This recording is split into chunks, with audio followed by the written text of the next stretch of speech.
number of dentists have it. You pay $2,000 to sit in a course and get this information.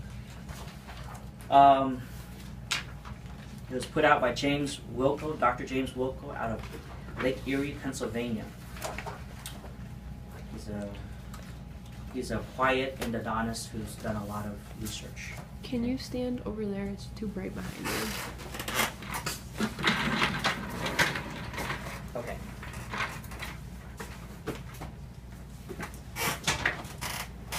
When do patients come into the dentist's office in order to get checked? When do they do that?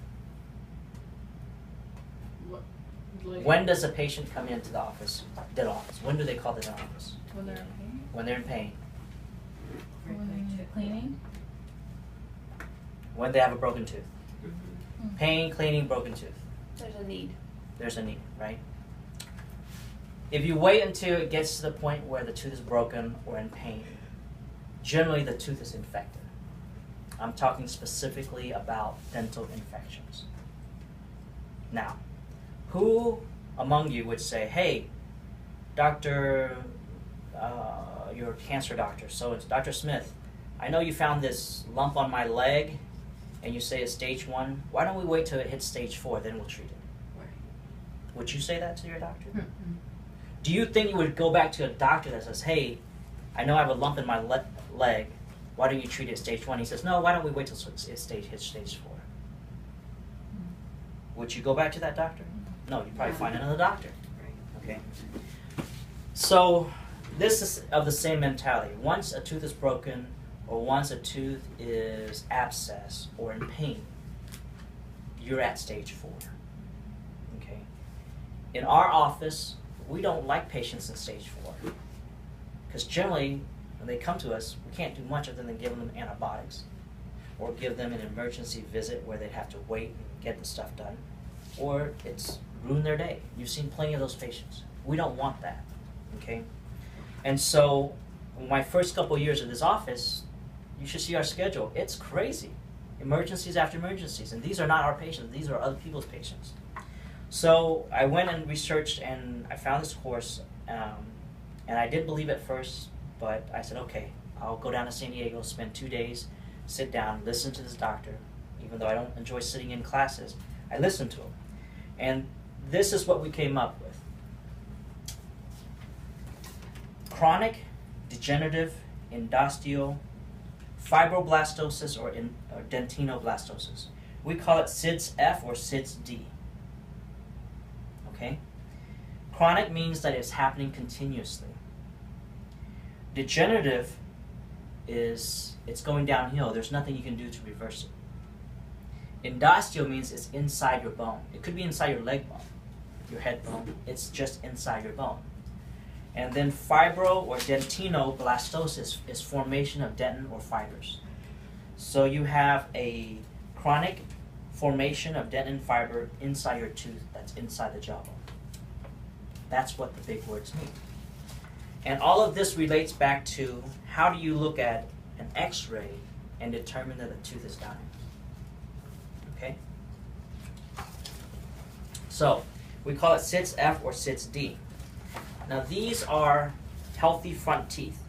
You notice you have the enamel on the outside, the dentin, and then you have the large nerve canal, which is the pulp canal here, and the pulp, which is your blood vessels in your nerve. This is a very healthy nerve. You'd expect to see this in an 18-year-old. These are your lower front teeth the same way. You can trace that nerve as thin as it is all the way down to the tip of the root. In this dark space, do you find a lot of hard material or soft material? Soft. Very good.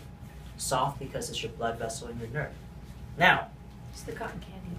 it's the cotton candy of the tooth. That's correct. The same teeth that have had either trauma or bacteria in it. Remember how big this nerve is? Looks like this. You see how thin that nerve is? Okay. What's happened is that you've had SIDS-D or SIDS-F and it's closing off that space. Well, that space is closing off naturally. Mother Nature's trying to give you a root canal. closing off that space, because a root canal is to cleaning out that space and filling it with a material. Okay? In this case, Mother Nature is trying to do it herself. So your body is trying to do this in response to bacteria, probably from this cavity, or maybe from trauma. You got hit in the face once too many times. Okay? Let's look at our back teeth and see how they look. This is the nerve. You can trace it all the way down to the tip. There is a saddle shape right here. You can trace it all the way down. That's normal. These are your back teeth, your premolars, your bicuspids right here. You can trace it all the way down. That's normal. Just like our Dentistry 101 photos. When the tooth is sick, you cannot trace it on the x-ray. In fact, where's your saddle shape here? It's blunted off on this area. You see this part here. This part is cloudy right here. When you see that, then you know that the tooth is dying. It's starting to form fibers or dentin inside the tooth. Is that 10 minutes? Okay. So in both of these cases, the patient's not in pain. There's no abscess to be seen. So everybody goes on their day, hunky-dory, no problem. Until it becomes painful or abscesses. And then the dentist has to use their tiny little instruments to get down there. When you have blockage of the canals, we call it calcified canals. It's very difficult to get down there. And if you cannot clean all the way down to the tip of that space, then you have a good chance of losing that tooth, because bacteria will continue to go down there in the spaces that the dentist can't get down with their instruments and cause an infection, and Mother Nature takes over and this tooth is lost. Which is what happened yesterday. Correct. So, when you see this, it's I don't know if we can get down there. If we can't get all the way down there, the tooth may need additional treatment. This is when the patient's already in pain. No, this is before the patient's in pain. Would the tooth just continue to keep like calcifying? Correct. At some point, the nerve's going to die, and then at some point, the bacteria in the nerve is going to overrun and go down in this area and cause the infection. By that time, you would have had so much buildup in here that the dentist cannot get down to that bacteria and clean it out, and that's when you lose the tooth. And that's what happened yesterday. Right. We're hoping that she won't lose it, but there's a good chance that she will. So then it wouldn't be, you can't do a root canal anymore because the You can do the root canal to whatever extent that the tooth allows you to do it, and that's it. That's all that you can do to save the tooth. Okay? If you work on it for a while, you'd eventually get through it, or is it just gonna? You'd have to find an instrument small enough to find that crevice. Okay. And you Which pull out you've one done of our, before yeah. on the front. So it's difficult, and that's why when you have this condition, it's important that you take care of it right away. The other option is to wait until it hurts or abscess. If the tooth calcifies completely and it doesn't bother them, then it can just stay there. Yes. Okay. As long as there's no pain and no radiographic evidence of pathology, which is abscess. Is that why a root canal can go from 45 minutes to possibly 3 hours? On a Yes. Any other questions about this? So you have to ask yourself, when do we want to take care of it? Do we want to take care of it while it's in stage 1, that we can see? Or do we wait until it develops an abscess and take care of it then? Stage 1. Okay.